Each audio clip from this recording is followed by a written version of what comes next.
Good morning అందరికీ. ఈరోజు మనము మ్యాక్రో ఎకనామిక్స్ పేపర్లోని ఉద్యోగ సిద్ధాంతం గురించి మనం తెలుసుకుంటాం. ప్రీవియస్ క్లాస్లో మనము ఉద్యోగము అనగానేవి నిరుద్యోగ రకాల గురించి మనం తెలుసుకోవడం జరిగింది. ఉద్యోగము, ఉద్యోగ రకాలు మరియు నిరుద్యోగం అనగానేవి నిరుద్యోగ రకాల గురించి కూడా మనం తెలుసుకోవడం జరిగింది. అలాగే ఈ సెకండ్ మాడ్యూల్లో మ్యాక్రో ఎకనామిక్ అనాలిసిస్లో మనకు ఎక్కువగా ప్రిపేర్ అయ్యే టాపిక్స్ ఏంటి అంటే ఉద్యోగము, మల్టీప్లేయర్, యాక్సిలరేటర్ అనగా గుణకము, వేగత్వరత్వ గుణకము మరియు ఉద్యోగిత స్థాయి, ఉద్యోగిత స్థాయిలోని ఇమిడి ఉన్నటువంటి అంశాలు మొదలైన వాటి గురించి మనం డిస్కస్ చేయడం అనేది జరుగుతుంది. ముఖ్యంగా ఉద్యోగిత స్థాయి గురించి మనకి ఎక్స్ప్లెయిన్ చేసింది ఎవరు అంటే కీన్స్. ఉద్యోగిత స్థాయి గురించి వివరించింది ఎవరు అంటే Keynes.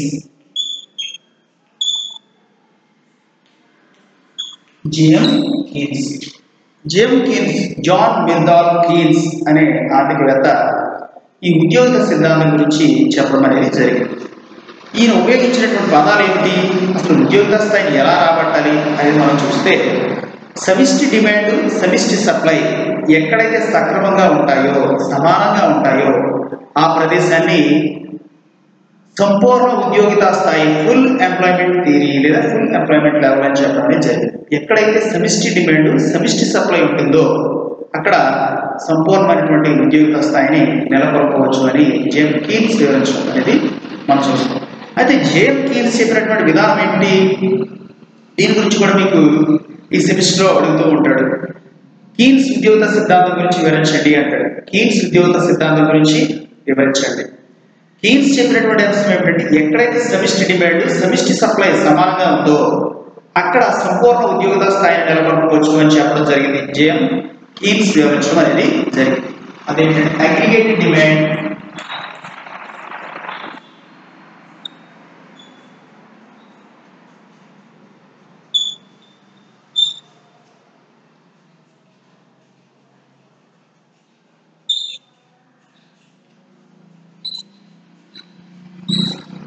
Aggregated demand and aggregated supply, ఈ రెండు కూడా అగ్రిగేటెడ్ డిమాండ్, అగ్రిగేటెడ్ సప్లై ఎక్కడైతే సమానంగా ఉంటాయో అక్కడ సంపూర్ణ ఉద్యోగిత స్థాయిని నెలకొల్పవచ్చు అని జేమ్ కీన్స్ తను రాసినటువంటి ఆదాయ ఉద్యోగిత సిద్ధాంతం, unemployability theory of economical system అనే తన గ్రంథంలో ఈ ఉద్యోగిత సిద్ధాంతం గురించి చెప్పడం అనేది మనం చూస్తూ ఉంటాం. అదేంటంటే అగ్రిగేటెడ్ డిమాండ్, అగ్రిగేటెడ్ సప్లై, సమిష్టి డిమాండ్, సమిష్టి సప్లై.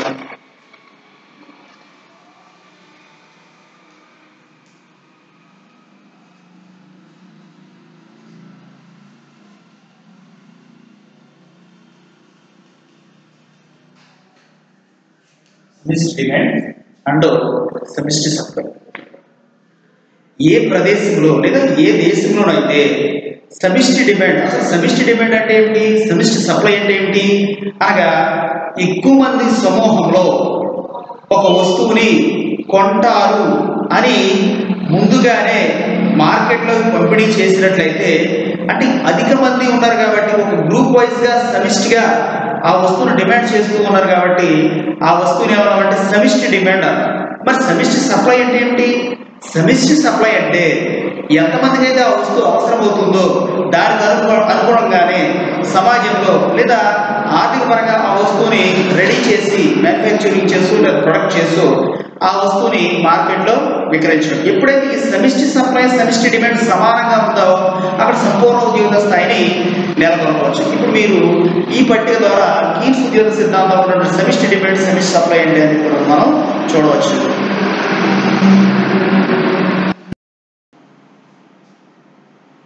ఇప్పుడు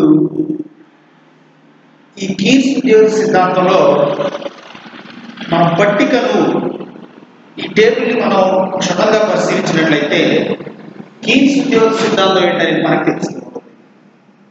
ఇప్పుడు మీరు చాలా జాగ్రత్తగా పర్టికులర్గా మీరు అబ్జర్వ్ చేస్తే వాట్ ఈస్ వాట్ అనేది మనం గమనించినట్లయితే అసలు ఒక దేశం సంపూర్ణ ఉద్యోగిత స్థాయిని ఎలా నెలకొల్పవచ్చు అసలు ఉద్యోగ విధానాన్ని ఎలా పెంపొందించవచ్చు అనే అంశాన్ని ఈ పట్టిక ద్వారా మనం తెలుసుకోవచ్చు. అంటే ఆధునిక ప్రపంచంలో ఆధునిక ఆర్థిక వ్యవస్థలన్నీ కూడా కీన్స్ ఉద్యోగ సిద్ధాంతాన్ని ఫాలో అవుతూ ఉన్నాయి.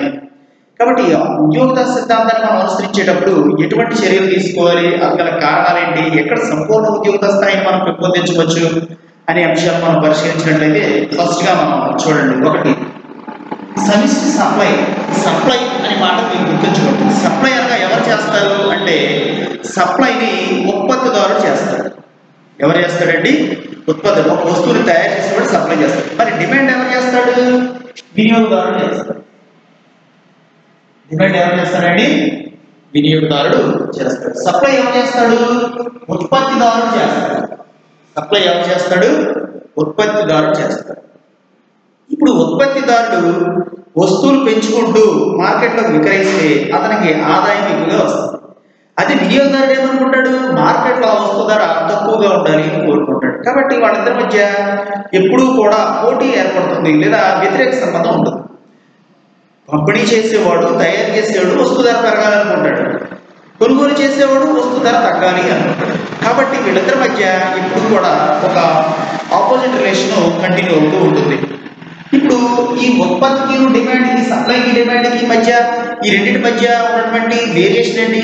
సో వేరియేషన్ ఉంది, మనకు తెలుసు. అంటే ఉత్పత్తి పెరుగుతూ ఉంటే సప్లై పెరుగుతూ ఉంటే డిమాండ్ తగ్గుతూ ఉంటుందని, అంటే దాని ధర కంపేర్ చేస్తే అసలు ఈ రెండింటి మీద ఆధారపడి మరి ఉద్యోగ స్థాయి ఎందుకు ఉంటుంది? ఆ రెండింటి మీద ఎందుకు డిపెండ్ అయి ఉంటుంది? ఉత్పత్తి పెరుగుతుంది, సప్లై పెరుగుతుంది, దాని ఉద్యోగ స్థాయి ఎందుకు అంటే ఈ రెండింటి మీదే ఉద్యోగ స్థాయి ఆధారపడి ఉంది అని మనము చెప్పవచ్చు. ఉద్యోగ స్థాయి ఉత్పత్తి అంటే సప్లై మరియు డిమాండ్ అనే అంశాల మీద ఆధారపడింది. Aggregated demand and aggregated supply, సమిష్టి డిమాండ్ సమిష్టి సప్లై మీదే ఉద్యోగ స్థాయి ఆధారపడి ఉంది. చూడండి, ఒక కంపెనీ వాడు ఉన్నాడు, లేదా ఒక పారిశ్రామికవేత్త ఉన్నాడు. ఈ పారిశ్రామికవేత్త కొన్ని వస్తువులను తయారు చేస్తున్నాడు కొంతమంది శ్రామికులను ఉపయోగించి. ఎంతమంది? కొంతమంది శ్రామికులను ఉపయోగించి కొన్ని వస్తువులను తయారు చేస్తుంటారు. ఉదాహరణకు ఏ అనే ఒక పరిశ్రమ అన్నమాట. సమిష్టి సప్లై అంటే చూడండి, ఏ అనే ఒక పరిశ్రమ. ఈ ఏ అనే ఒక పరిశ్రమ మొబైల్స్ తయారు చేస్తున్న కంపెనీ అనుకున్నాం. ఎందుకంటే ఇప్పుడు ట్రెండ్ అదే కాబట్టి మీకు ఆ విధంగా చెప్తే అర్థమవుతుంది. కాబట్టి సెల్ ఫోన్లు తయారు చేసే ఒక కంపెనీ ఉంది. ఈ సెల్ ఫోన్లు తయారు చేసే కంపెనీ ఒక సంవత్సర కాలంలో 200 యూనిట్లను, అంటే 200 మొబైల్స్ ఫోన్స్ ని తయారు చేసింది. ఎన్ని ఫోన్లు తయారు చేసింది? 200 మొబైల్స్ ని తయారు చేసింది. తయారు చేసి దాని దగ్గర, అంటే కంపెనీ దగ్గర ఉండిపోతుందా? ఉంచుకోదు. ఏం చేస్తుంది? మార్కెట్లో పంపిణీ చేస్తుంది. మార్కెట్లో పంపిణీ చేస్తే సరే, దానికి సరైన డిమాండ్ ఉందనుకోండి, వచ్చేద్దాం. ఇప్పుడు 200 యూనిట్లను తయారు చేస్తుంది మార్కెట్. 200 యూనిట్లను తయారు చేస్తే ఆ వస్తువులకి ఎన్ని డిమాండ్ ఉంది? మార్కెట్ ఎంతమంది కొన్నారు అంటే 150 మంది మాత్రమే కొన్నారు. 50 వస్తువులు లాస్ అయిపోయాయి. 50 వస్తువులకు డిమాండ్ లేదు. 50 వస్తువులకు డిమాండ్ లేదు. ఇప్పుడు మార్కెట్లో డిమాండ్ ఉండాలనే రూల్ లేదు. వీడు తయారు చేసిన వస్తువులన్నింటికీ కూడా సరైన డిమాండ్ ఉండాలనేది లేదు. ఒక్కొక్కసారి డిమాండ్ ఉండొచ్చు, ఒక్కొక్కసారి డిమాండ్ తగ్గొచ్చు. కాబట్టి ఉత్పత్తిదారునికి సంబంధం లేదు. చూడండి, సమిష్టి సప్లై 200 వస్తువులు ఉంటే సమిష్టి డిమాండ్ 150 వస్తువులకే, కానీ 50 వస్తువులు మార్కెట్లో స్టాక్ అయిపోయి ఉన్నాయి. 150 మంది కొన్నారు, అక్కడ 50 వస్తువులు కొన్నారు. ఇప్పుడు ఎంతమందికి ఉంది అక్కడ పని? 100 మంది అన్నమాట. ఆ వస్తువులు తయారు చేసిన వాళ్ళు ఎంతమంది? ఈ 200 వస్తువులు, 200 మొబైల్స్ తయారు చేసిన వాళ్ళు ఎంతమంది? 100 మంది. వీళ్ళందరికీ కూడా ఉద్యోగ అవకాశం ఉన్నట్లా లేనట్ట? 200 వస్తువులు తయారు చేశారు సెల్ ఫోన్లు. 200 వస్తువులు తయారు చేస్తే ఎవరు అంటే శ్రామికులు. శ్రామికులు అంటే ఎవరు? ఉద్యోగస్తులు. ఆ ఉద్యోగస్తులు తయారు చేశారు కాబట్టి ఎంతమంది అంటే 100 మందికి ఉద్యోగం ఉన్నట్టే కదా. కానీ ఆ వస్తువుకి డిమాండ్ ఎంత ఉంది అంటే 150 వస్తువులు కొన్నారు. కానీ మార్కెట్లో ఎన్ని వస్తువులు మిగిలిపోయాయి, స్టాక్ అయిపోయింది అంటే, స్టాక్గా ఉన్నాయంటే 50 వస్తువులు స్టాక్గా ఉన్నాయి. 50 వస్తువులు మిగిలిపోయింది. తర్వాత నెక్స్ట్ ఇయర్ వచ్చింది. ఇప్పుడు ఏం చేసిన కంపెనీ వాడు 250 వస్తువులు తయారు చేయాలి. ఇక్కడ పెరగడం మనకు కావాలి. మీరు నెంబరింగ్ అది చాలా జాగ్రత్తగా మీరు ఎగ్జామ్లో కూడా మీరు మెన్షన్ చేయాలి. కీన్స్ ఉద్యోగ సిద్ధాంతాన్ని వివరించండి. Very very important. దాన్ని మీకు చెప్పిన కీన్స్ ఉద్యోగ సిద్ధాంతం అనగా వెంటనే జాన్ మిర్దాల్ కీన్స్ 1889లో ఉద్యోగ సిద్ధాంతాన్ని అనుసరించి చెప్పడం జరిగింది. ఆధునిక ప్రపంచ దేశాలన్నీ కూడా ఆర్థిక వ్యవస్థలు ఈ కీన్స్ ఉద్యోగ సిద్ధాంతాన్ని ఫాలో అవుతున్నాయి, అనుసరిస్తూ ఉన్నాయి అని చెప్పి ఇంట్రడక్షన్ రాసి కీన్స్ చెప్పినటువంటి సమిష్టి డిమాండ్ సమిష్టి సప్లై పట్టికని ఇలా మెన్షన్ చేయాలి.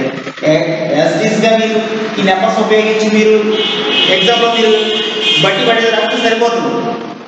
బట్ బట్టి పడ్డది మీకు ఎలా చేయాలి, మీకు వివరిస్తేనే మీకు అర్థమవుతుంది. 200 ఎందుకు వచ్చింది మనం అర్థం చేసుకోవడం కోసం మాత్రమే ఈ నెంబరింగ్ ఉపయోగించాం. కాబట్టి మీరు చాలా జాగ్రత్తగా కేర్ఫుల్గా మీరు వెళ్ళి డయాగ్రామ్ మీరు ఎగ్జామ్లో మెన్షన్ చేయాల్సి ఉంటుంది. ఓకే, ఇప్పుడు నెక్స్ట్ పీరియడ్లో అంటే 2000 ఇది 2019 అనుకుంటున్నాను, 20కి వచ్చేటప్పటికి ఎన్ని ఆ దేశం ఎన్ని వస్తువులు లేదా ఆ కంపెనీ ఎన్ని వస్తువులు తయారు చేసింది అంటే 250 వస్తువులను తయారు చేసింది. కానీ మార్కెట్లో ఉంది 220 వస్తువులకే డిమాండ్ ఉంది. 220 వస్తువులు అంటే ఇన్ని వస్తువులు స్టాక్లో ఉన్నాయి, 30 వస్తువులు స్టాక్లో ఉన్నాయి. అంటే ఆ 250 వస్తువులు తయారు చేయడానికి ఎంతమంది 200 మంది పట్టారు.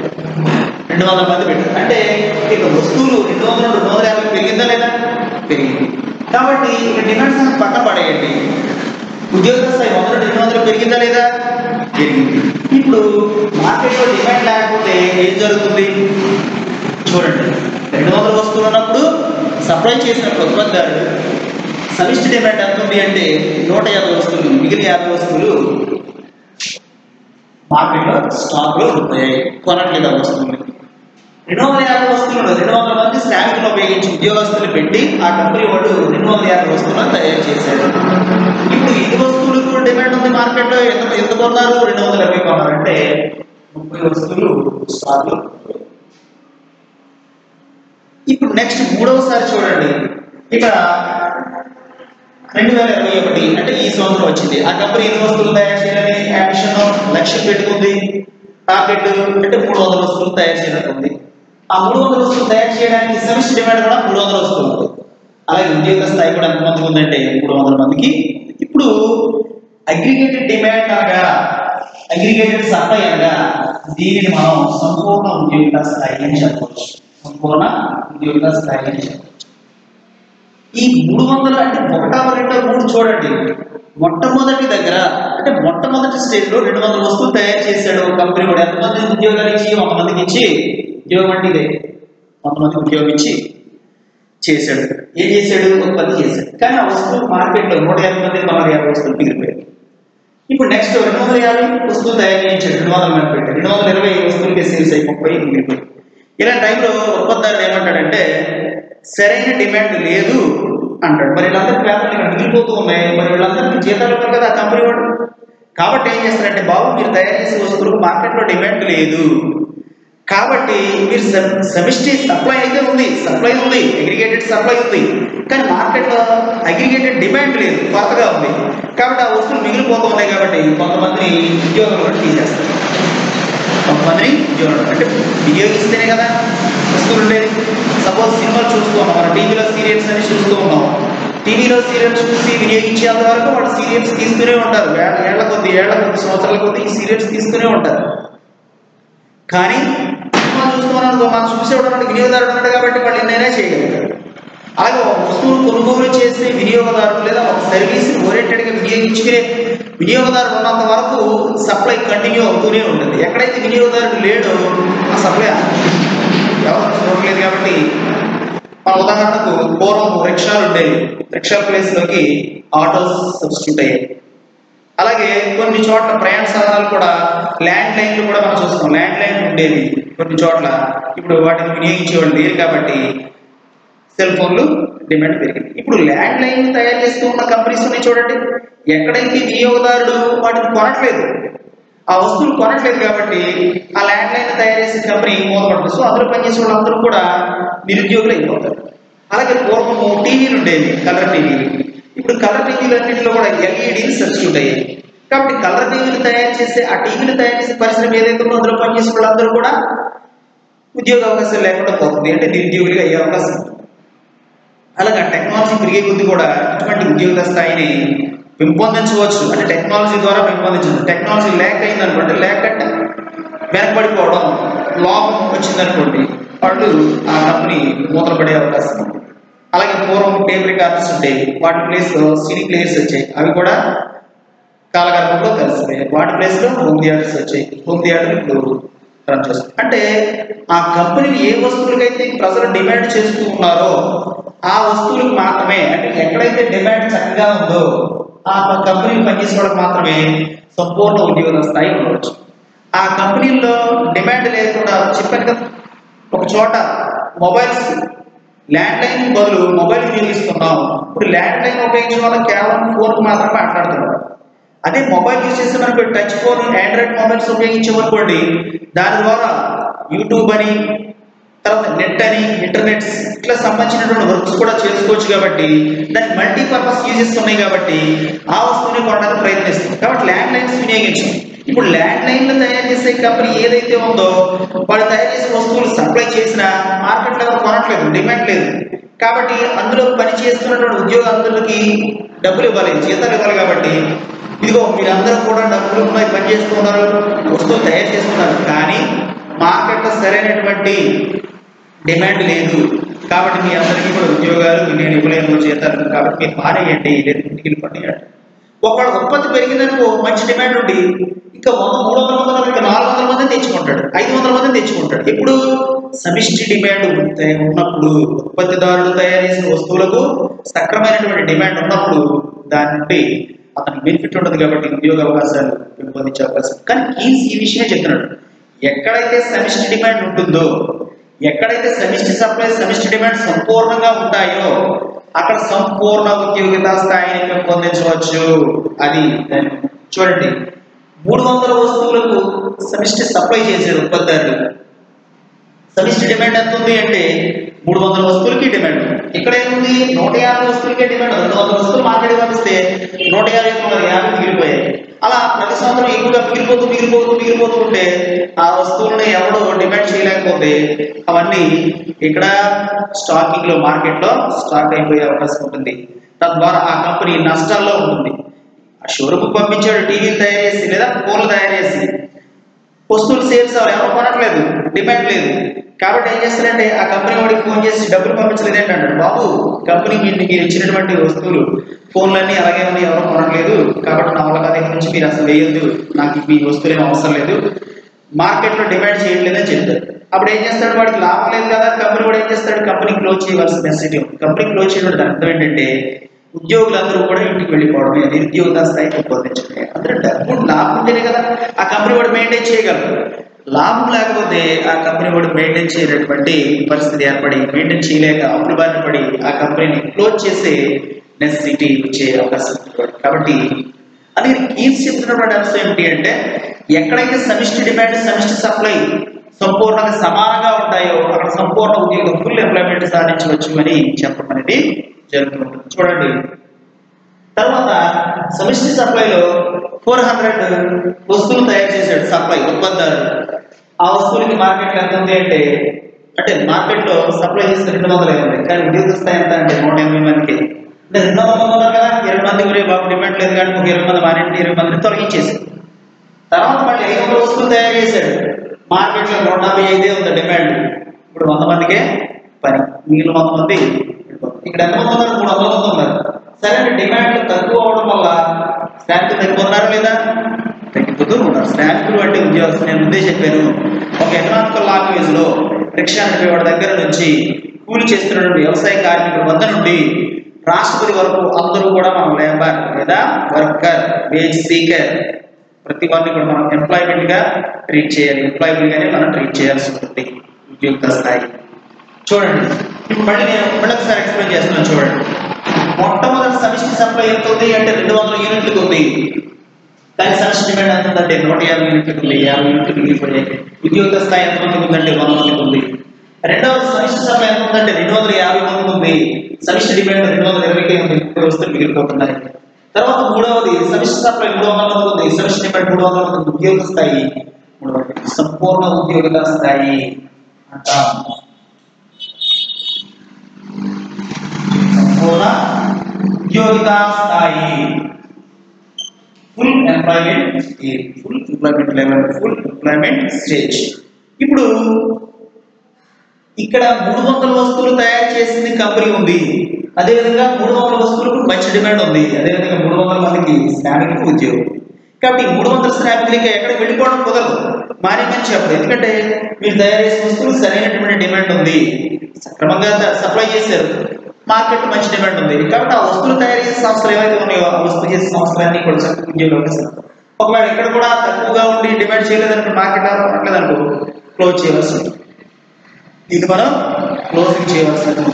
ఎక్కడైతే వినియోగదారుని బట్టే ఉంటుంది ఉద్యోగ స్థాయి కానీ, పొదుపు కానీ, పెట్టుబడి కానీ 90% కూడా వినియోగదారుని బట్టే ఉంటుంది. వినియోగదారుడు సక్రమంగా వినియోగించలేని ఎడల ఆ కంపెనీ మూతపడవలసింది. బయట షోరూమ్ కానీ, టీవీలు కానీ, రిఫ్రిజిరేటర్స్ కానీ, ఎల్ఈడీస్ కానీ, వాషింగ్ మెషిన్లు కానీ, మొబైల్స్ కానీ, వేరే ఇతర ఏ ఎలక్ట్రానిక్ గూడ్స్ అయినా సరే ఇటువంటి ప్రాబ్లం ఎదురవుతూ ఉంటుంది. కాబట్టి ఎక్కడైనా మార్కెటింగ్ వాల్యూస్ ఉన్నప్పుడు, మార్కెటింగ్ వాల్యూస్ చేస్తున్నప్పుడు, మార్కెట్లో తన వస్తువుని సబ్స్టిట్యూట్ చేయాలనుకున్నప్పుడు, సప్లై చేయాలనుకున్నప్పుడు సరైన డిమాండ్ ఉంటేనే వాళ్ళకి ఆదాయం ఉంటుంది, ఆ కంపెనీకి ఆదాయం కూడా ఉంటుంది. ఇక్కడ శ్రామికులకు ఉద్యోగ అవకాశమే కాదు, ఆ కంపెనీ ఏదైతే ఉందో ఆ కంపెనీకి కూడా సక్రమైనటువంటి ఇన్కమ్ సోర్సెస్ కూడా సక్రమంగా ఉంటుందని మనము తెలియజెప్పడం. కాబట్టి కీర్స్ చెప్పినటువంటి విధానం ఎక్కడైతే సమిష్టి డిమాండ్ సమిష్టి సప్లై సమానంగా ఉన్నాయో అక్కడ సంపూర్ణ ఉద్యోగ స్థాపించవచ్చు.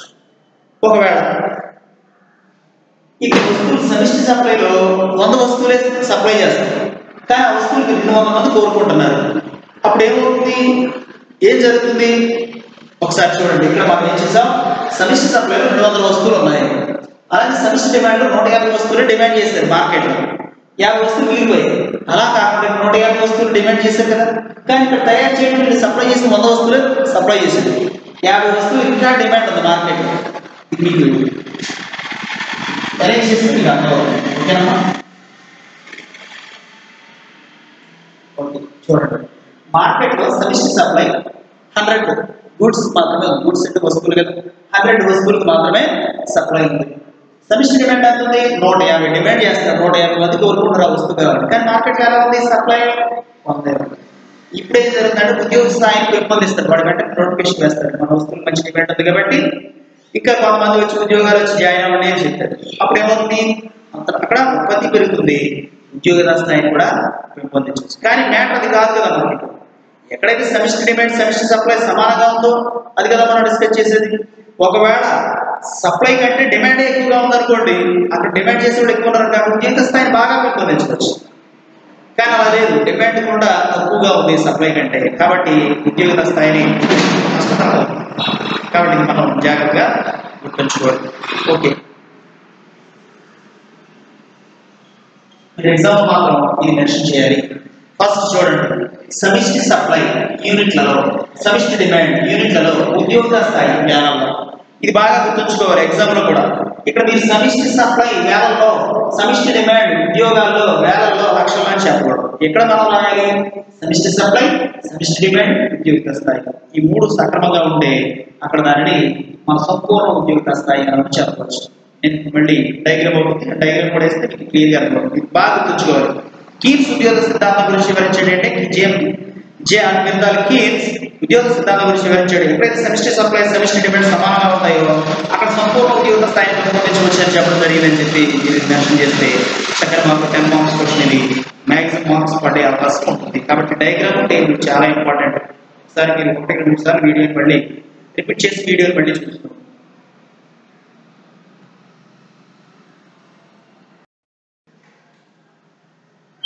చూడండి, ఇక్కడ డయాగ్రామ్ మనం పరిశీలించినట్లయితే జాగ్రత్తగా చూడండి. ఓఎక్స్ అక్షం మీద ఉద్యోగిత స్థాయిని ఇట్లా మీరు మెన్షన్ చేయాలి. ఓఎక్స్ అక్షం మీద ఉద్యోగిత స్థాయిని, ఓవై అక్షం మీద సమిష్టి సప్లై సమిష్టి డిమాండ్ అని మనం తీసుకున్నాం. ఇప్పుడు ఇక్కడ ఉన్నటువంటి అందుకే మీకు ఇక్కడ పట్టికను నేను మీకు అరెస్ట్ చేయలేదు. అరేంజ్ చేస్తే మీకు ఈ విషయం అర్థం కాదు కాబట్టి అరేంజ్ చేయకుండా ఉంచాను. చూడండి, ఎక్కడైతే మనకు సమానమైంది 3వ స్టేజ్ 1, 2, 3 ఈ 3వ స్టేజ్ లో సమిష్టి డిమాండ్ సమిష్టి సప్లై సమానమైంది కాబట్టి ఆ స్టేజ్ మనం ఇక్కడ డయాగ్రామ్ మీద మనం మెన్షన్ చేసుకున్నాం. ఆ డయాగ్రామ్ ఏంటి చూడండి, ఇక్కడ సమానమయ్యాయి. ఇది సమిష్టి సప్లై రేట్, సమిష్టి సప్లై రేఖ, సమిష్టి డిమాండ్ రేఖ. ఈ రెండు కూడా ఓ బిందువు నుండి సప్లై రేఖ, కొంచెం పై నుండి డిమాండ్ రేఖ పయనిస్తూ ఉంటాయి. ఈ రెండు ఎక్కడ కలిసాయంటే ఈ బిందువు వద్ద కలిసాయి. తర్వాత మిగిలిన స్టేజ్లన్నింటిలో కూడా తక్కువగా ఉంది. అంటే ఇక్కడకు సమిష్టి డిమాండ్ కి సమిష్టి సప్లైకి సమానత లేదు, ఈక్వాలిటీ లేదు. అలాగే రెండో స్టేజ్ లో కూడా సమిష్టి డిమాండ్ కి సమిష్టి సప్లైకి ఈక్వాలిటీ లేదు. మూడో స్టేజ్ లో సమిష్టి డిమాండ్ కి సమిష్టి సప్లైకి ఈక్వాలిటీ ఉంది కాబట్టి ఈ స్టేజ్ ని సంపూర్ణ ఉద్యోగిత స్థాయి అని చెప్పవచ్చు. ఆ స్టేజ్ ని మనం ఇక్కడ డయాగ్రామ్ లో మెన్షన్ చేసాం. చూడండి, ఈ ప్రదేశాన్ని ఈక్విలిబ్రియం ఆఫ్ ఎంప్లాయ్మెంట్ అంటారు. ఈక్విలిబ్రియం ఆఫ్ ఎంప్లాయ్మెంట్ అని చెప్పడం జరుగుతుంది. ఈ పాయింట్ మనకి ఇంపార్టెంట్. ఈ ప్రదేశము ఈక్విలిబ్రియం ఆఫ్, ఇక్కడ చూడండి ఫస్ట్ స్టేజ్ లో లేబర్ తక్కువగా ఉంది, అక్కడ కూడా తక్కువగా ఉంది. సెకండ్ స్టేజ్ లో కొంచెం బెటర్ ఉంది.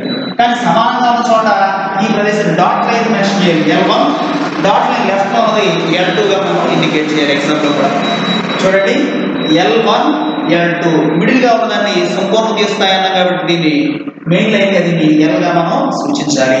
ఇది ఈ అనే బిందువు వద్ద సమిష్టి డిమాండ్, సమిష్టి సప్లై, సమిష్టి డిమాండ్ రెండు సమానమైన ప్రదేశాన్ని మనం మెన్షన్ చేస్తే చాలు. ఇక్కడ మనం ఇండికేషన్ చేయని అవసరం లేదు, నెంబరింగ్ కానీ డిస్టెన్స్ కానీ ఏం ఉపయోగించిన అవసరం. జస్ట్ ఏబిసిడి ఓ ఎక్స్ నుండి ఓవై మెన్షన్ చేసి ఎస్డి ఎక్కడైతే డిమాండ్ సప్లై రెండు సమానమవుతున్నాయో, సమిష్టి డిమాండ్ సమిష్టి సప్లై రెండు సమానమవుతున్నాయో ఆ ప్రదేశాన్ని సంపూర్ణ ఉద్యోగ స్థాయి అని మనం చెప్పవచ్చు. దీన్ని సంపూర్ణ